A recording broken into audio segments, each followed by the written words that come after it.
Well, I got significantly older. No, I think it's been a good 18 years. I was very lucky to get into almost the South African wine fraternity at more or less the same time that the new South Africa was born, and so my entire career was basically spent, up to this point in what generally is being referred to as the new South Africa. So I've gone kind of personally from the wines I like and what I love in wine. I think we all have more or less the same thing. We'll all start maybe with Bordeaux wines and darker wines and maybe more extracted wines, and then you go like completely kiki a little bit, and then end up in Burgundy. And I think that just from my personal palate, I love Italian wines right now. I'm almost back in. I love Italian wines, always have, but the tannin sophistication and all of that, and almost like a deeper thing. I think with the pendulum swinging left, after like my wine's bigger than your wine, my wine's darker than your wine, I think the pendulum's gone completely to the left, and maybe the most left echelon of that was like the natural wine movement, where things went really, really left. But to my mind, the best wine and where I am is going to be made in a place of balance. So you need to sort of your own life. You need to be balanced in your lifestyle. You need to create an environment in which you can find that balance, because I don't think any wine at any point will be a complete representation of any terroir if it's not at that midpoint. Anywhere left field or right field of that is going to be at some point be a degree of sorts, and some people's wine to me, when I see the wines, I sometimes think, my word, this wine's more manifestation than a representation of a terroir. And I think, for me personally, where I'm today, I'm actually quite happy to bottle wines that's imperfect. I'm quite happy to bottle wines that's not like immediately accessible. I'm happy to bottle wines that wrestle a little bit, that you got to scuffle with them a bit. My idea of perfect wine has definitely shifted, and I think for me the field, the playing field, and the pastel of what wine can be, I think is much bigger now than what it was 18 years ago. It just in terms of red wines, we used to destem everything. We used to do a lot of punch downs.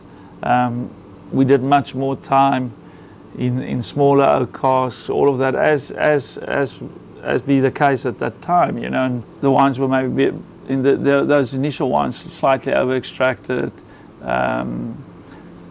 maybe picked in a scale of ripeness that was more than it needed to be, and all of that. So when I came to our 10-year review in 2010, I made some significant changes. I started working with whole clusters, big percentage of whole clusters, no more punch downs, only 1 or 2 bucket overs, more fusion versus extraction, dropped the barrel, started working with clay amphoras, concrete tanks, and big old foederers. So I think our winemaking went from making wine like coffee to making wine like tea. On the white wines, we used to destem our whites and press them, and they were kind of more phenolic, a little bit more oxy, a little bit more expanded. Our white wines now are all whole bunch pressed, but they're all in bigger foederers, they're all in bigger vats, bigger concrete, so they naturally a little bit more compressed and constrained at this stage, and a little bit more, I would say, slightly more austere than they were. But at the same time, I think with both the reds and the whites, I think we've managed to change at least the vinification to the point where we can lock up more time in our wines, and our wines, we've built longer longevity into our wines.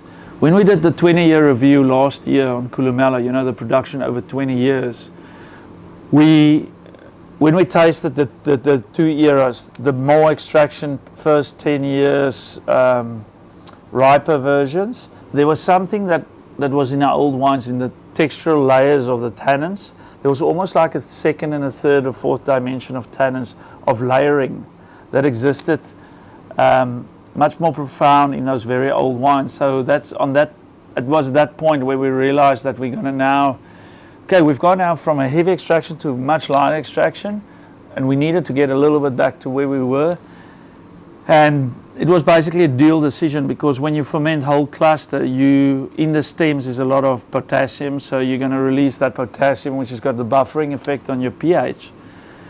And with global warming and all of that, one of the strategies and one of the new normals is, if you ferment with whole clusters, you unnecessarily are going to impact your pHs. So we decided to down the whole cluster percentages from 70% down to 30% and destem 70% again.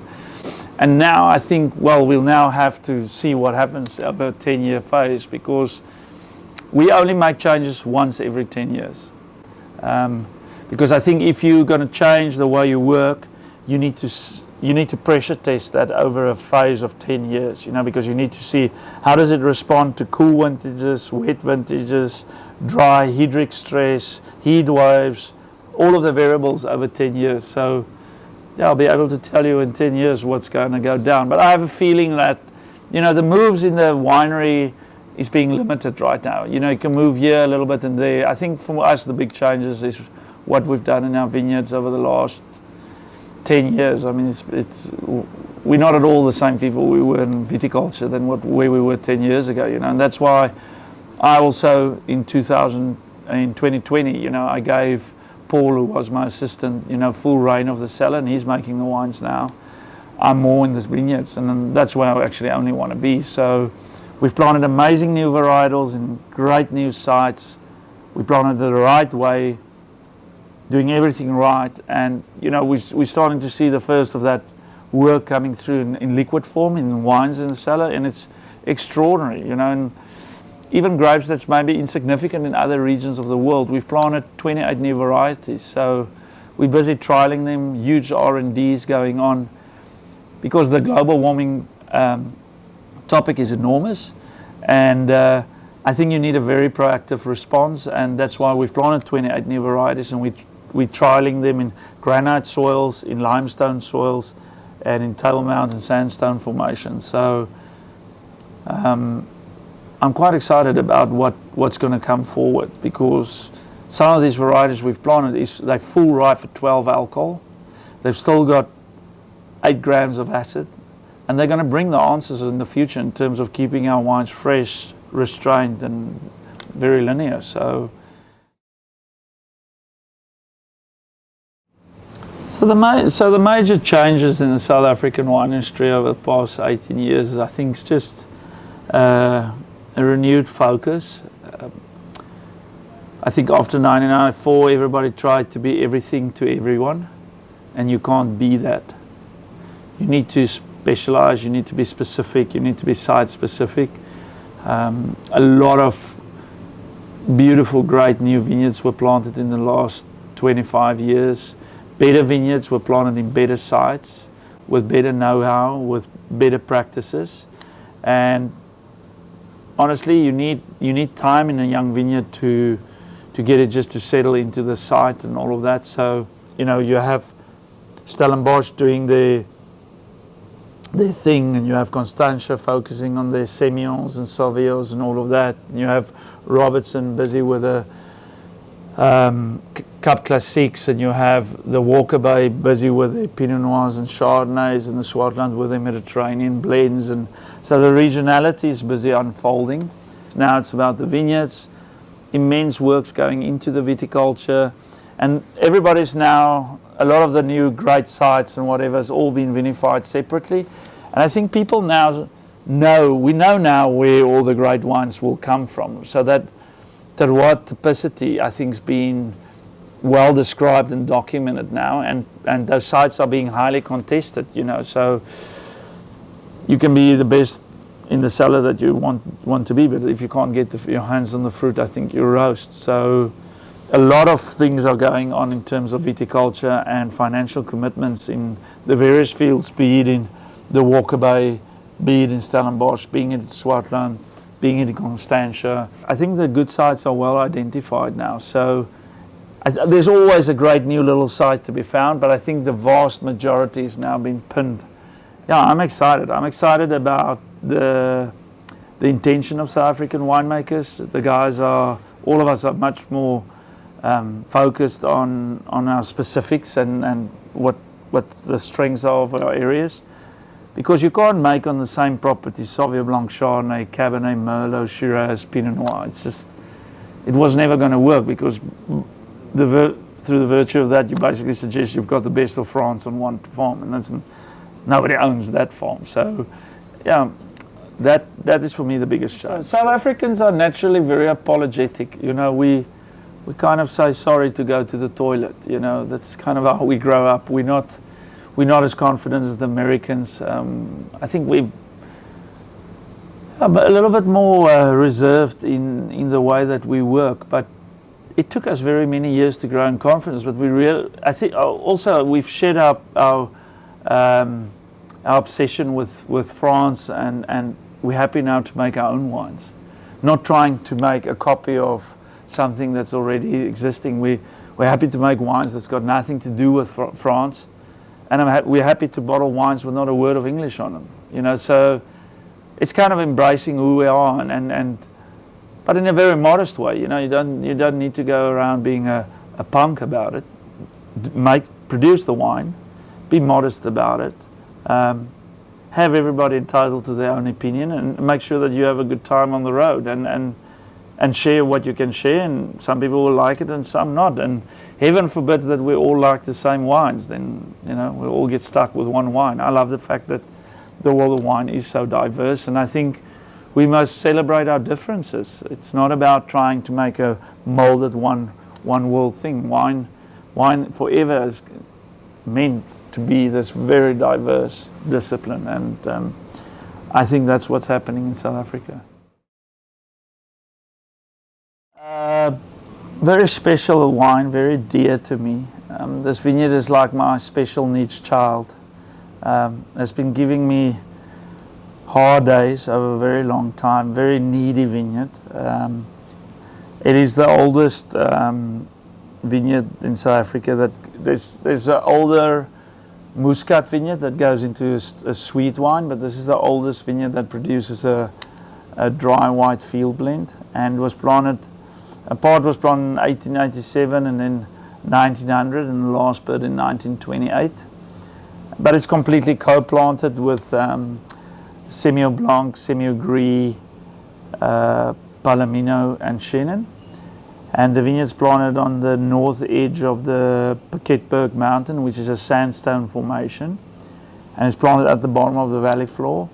And the water drainage out of the mountain in that valley bay under that vineyard, that's actually been the nourishing factor that's made this vineyard last all these years. It's a very warm area, but a very cool night area. So it's one of the areas in South Africa with the biggest day-night temperature differential. So it ripens actually quite early. It's one of the earliest vineyards we pick every year. And it's just phenomenal, because we pick all these grapes, we pick it all together. Obviously, it's a field blend, so we just pick it all together, we press it. And it should be on paper almost just disjointed wine every year. You know, the one after bottling or after vinification should take the longest time to kind of, and yet this is a wine that's the first wine that's like really balanced every year. And that doesn't make any sense, but and it's a wine with the most tannins. It has probably the biggest texture, and it's quite linear, and often mostly it's 13% alcohol. It's not over the top, and unfortunately the biggest pain about this wine is that there's very little of it. We produce, in a very good year, we'll produce about 2,300 bottles. So, you know, I only get 3 bottles a year myself, so, but it's a wine that's very dear to me. Very difficult vineyard. The soil compacts very easily. It dries out very quickly and gets to the point where you can't really work with it. Gets wet very quickly. So the timing in this vineyard has to be very specific in all your practices. You know, whether you're now doing your cover crop seed bed preparation, everything. This vineyard is like, it's needy. You can't miss it for a week.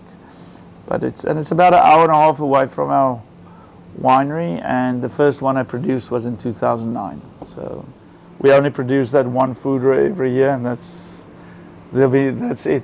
You know, and every year more and more people want the wine. So, but we've stopped taking on people or importers, or we can't. We're actually closing our waiting list, our mailing list. We can't do it. You know, we have. It's crazy. We have 25 people signing onto our list every single day. You know, there's no ways we'll ever produce that wine. No. So I've asked my IT girl just to take the button off the site. No, we can't take people in, because we'll put them on a waiting list and they'll be there for how long? 10 years, whatever. People get annoyed. If you can get a bottle, good on you.